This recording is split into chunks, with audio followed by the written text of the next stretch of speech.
اور جب موسیٰ نے اپنے شاگرد سے کہا کہ جب تک میں دو دریاؤں کے ملنے کی جگہ نہ پہنچ جاؤں ٹلنے کا نہیں، خاص صدیوں چلتا رہوں، پھر جب وہ دونوں ان دریاؤں کے سنگم پر پہنچے تو اپنی مچھلی بھول گئے۔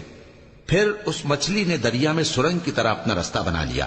جب آگے چلے تو موسیٰ نے اپنے شاگرد سے کہا کہ ہمارا کھانا لاؤ، اس سفر سے ہم کو بہت تکان ہو گئی ہے۔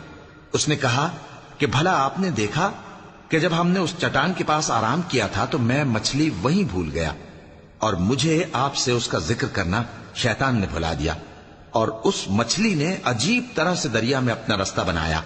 موسیٰ نے کہا یہی تو وہ مقام ہے جسے ہم تلاش کرتے تھے۔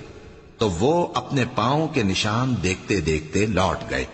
وہاں انہوں نے ہمارے بندوں میں سے ایک بندہ دیکھا جس کو ہم نے اپنے ہاں سے رحمت خاص سے نوازا تھا اور اپنے پاس سے ایک خاص علم بخشا تھا۔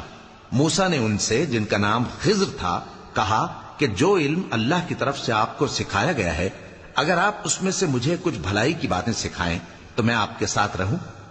خضر نے کہا کہ تم میرے ساتھ رہ کر صبر نہیں کر سکو گے، اور جس بات کی تمہیں خبر ہی نہیں اس پر صبر کر بھی کیسے سکتے ہو؟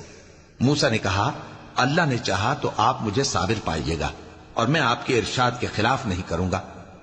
خضر نے کہا اگر تم میرے ساتھ رہنا چاہو تو شرط یہ ہے مجھ سے کوئی بات نہ پوچھنا جب تک میں خود اس کا ذکر تم سے نہ کروں۔ تو دونوں چل پڑے، یہاں تک کہ جب کشتی میں سوار ہوئے تو خضر نے کشتی کو پھاڑ ڈالا۔ موسیٰ نے کہا کیا آپ نے اس کو اس لیے پھاڑا ہے کہ سواروں کو غرق کر دیں؟ یہ تو آپ نے بڑی عجیب بات کی۔ خضر نے کہا کیا میں نے نہیں کہا تھا کہ تم میرے ساتھ صبر نہ کر سکو گے؟